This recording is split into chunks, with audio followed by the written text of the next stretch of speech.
Growing up without our parents was a rough experience, but the worst happened when my brother got into drugs. He spent all our savings to purchase drugs.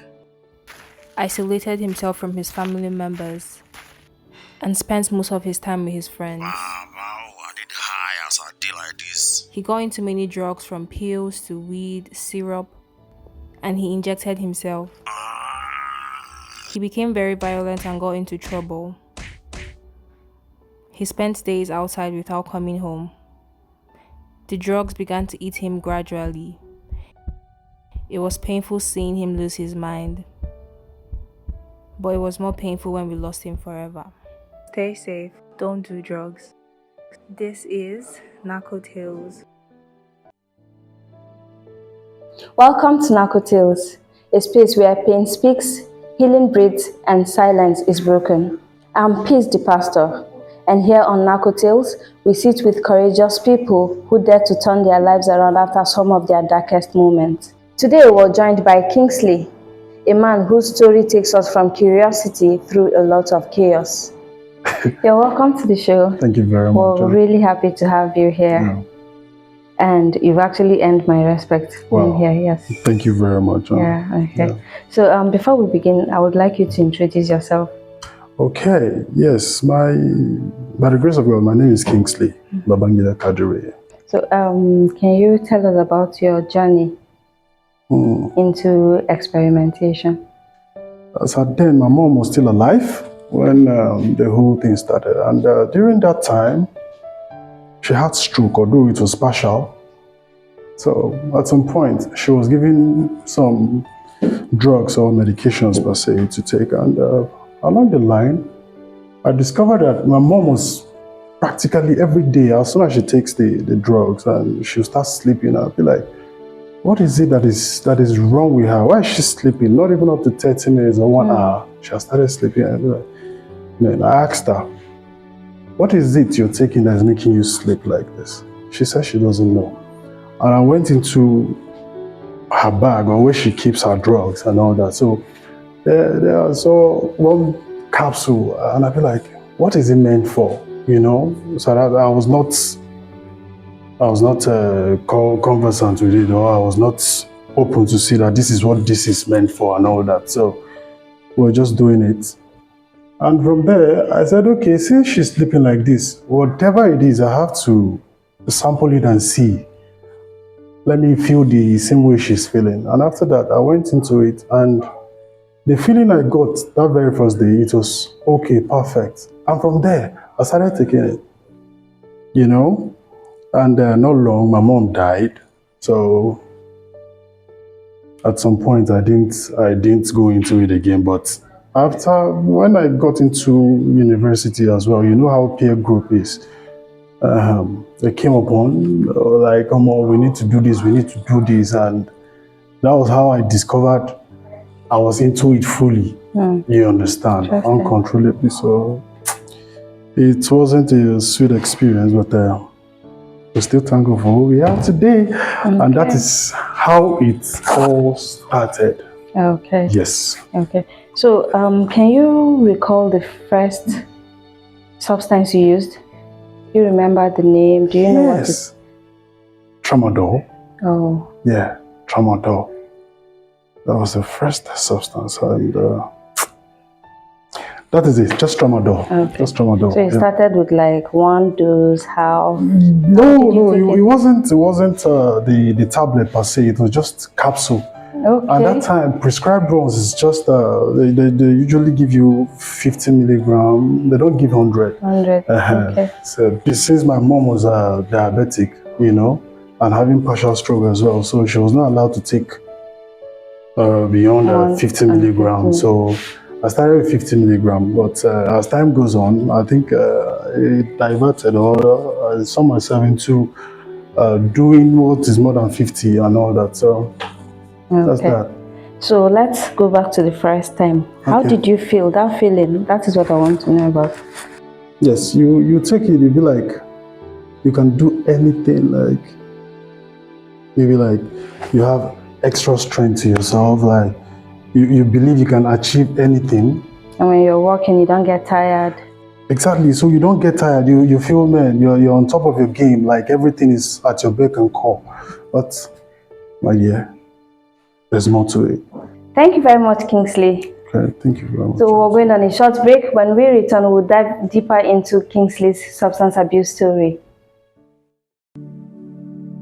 I was the head boy in my primary school, senior prefect and best graduating student in my secondary school, but drug abuse almost ruined my life. I was on an average of 2 grams of cocaine per day. I was taking 8 ampoules of pentazosine daily. European shisha, cocaine. I became a user, a dealer, and a gangster. I saw other users drowning. I knew I didn't want to be like them, but I was already trapped. My family disowned me. My employment was terminated. I sold my car, sold my house. I'll go out well-dressed and return shoeless, shirtless in exchange for drugs. I was seeing things that were not real, and I once stabbed myself because I felt something crawling under my skin. I contacted NDLEA and started therapy. I spent 3 months in therapy. I spent 8 months. It's easy to relapse, but your mind has to be stronger than the cravings. Drugs does not love you. You are not the one using drugs. Drugs are the one using you. Say no to drug abuse. Welcome back, and thank you for staying with us. So, Mr. Kingsley, Yes, ma'am. how did your want become a need? Going into it, in the first instance, it was like a gradual process, just like, and over time, I got used to the whole drug thing, like, because I was just getting that sweet experience from it and all that. So I was fully dependent on it because I could no longer do what I'm supposed to do ordinarily without the intake of that particular thing. So Okay, that's the tramadol. Yes, that's the tramadol. Okay. So to me, it was okay for me, and but to some extent, I had a couple of issues and all that, but I never allowed it to have much effect on me because going into it was because of the fun of it and all that. But over time, I don't know. Here I am. Fine. Okay. Good. So was it that it was the 50 milligram you kept doing, or you increased that time? No. You know, I started from 50. That was because my mom was giving that 50. particular milligram. So after that, I went into 100. Yes.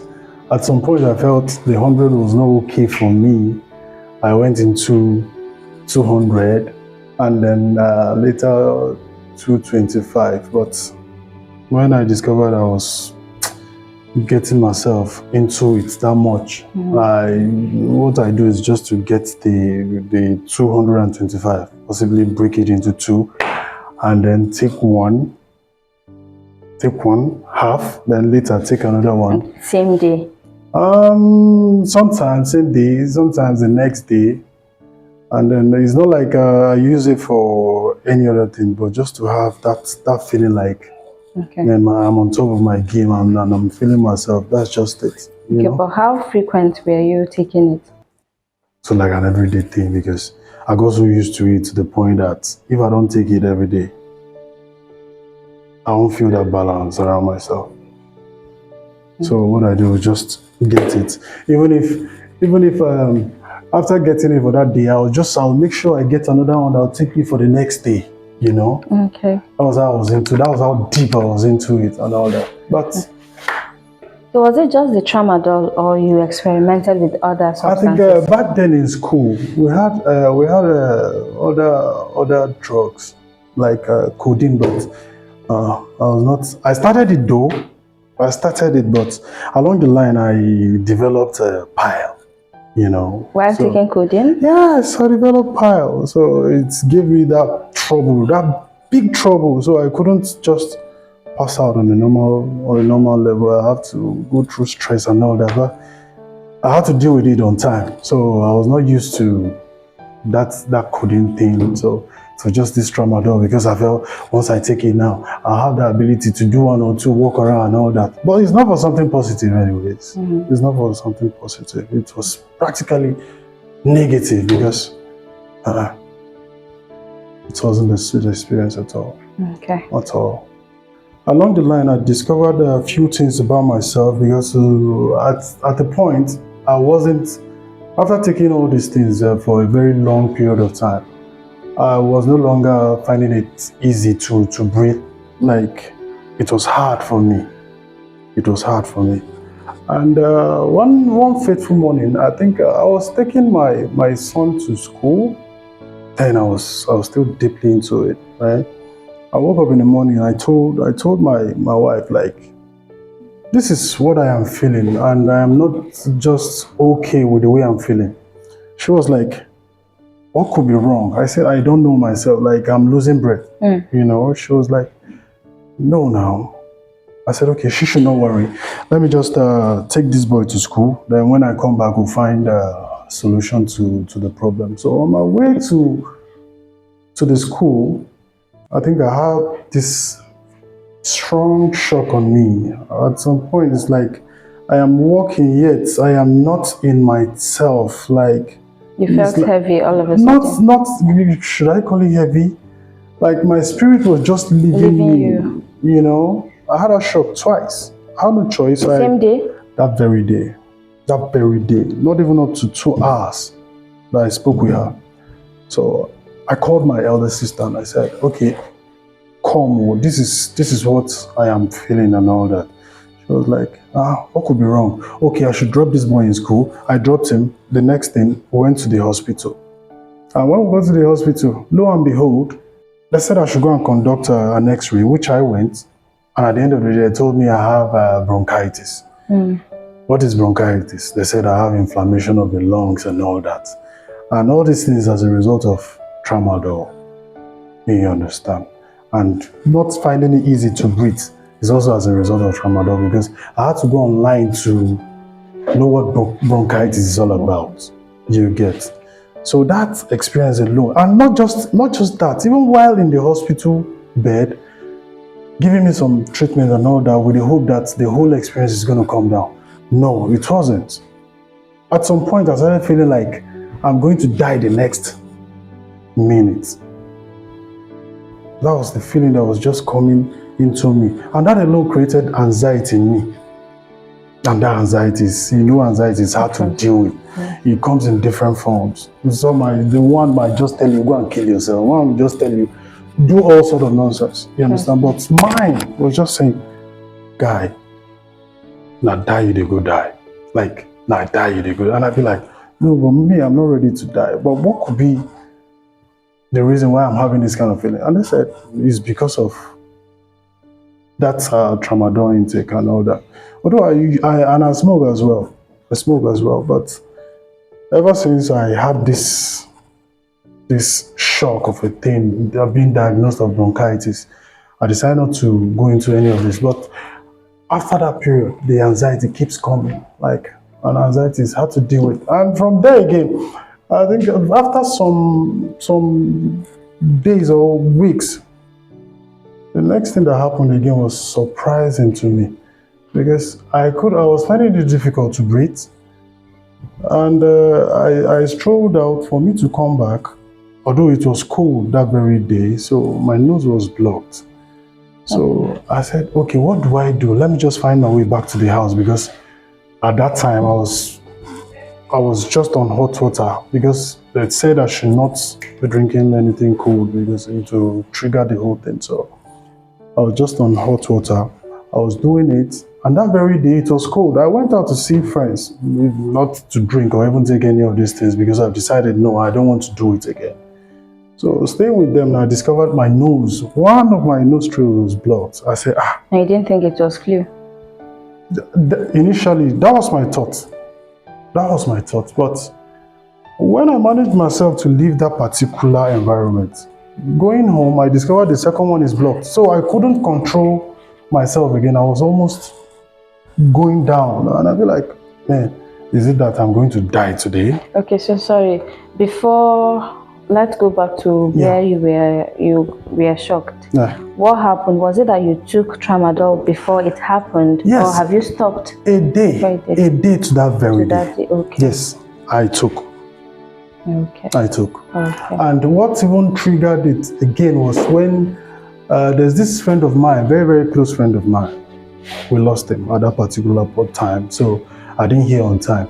And after having that feeling of not having that sufficiency to breathe, and I got to see on Facebook that this person is late. So that shock again entered. It now made everything worse for me. But prior to that particular day, I took, yes, which is like the day before that day, I took. But that very day it happened, no, which I believe the one that I've done before is actually triggering all this. So, but here we are. That's all. Thank you. The road that starts with one experiment may lead to years of painful experience associated with substance abuse. Descent into dependency is haunting, but what came next will test his soul in ways even he couldn't imagine.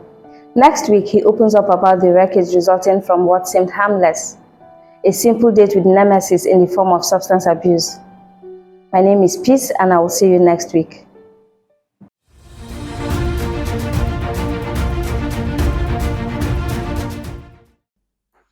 Drug generally, the moment you seize drug, what you do is that the first most fundamental thing to do is, first of all, you conduct a test to find what type of drug it is.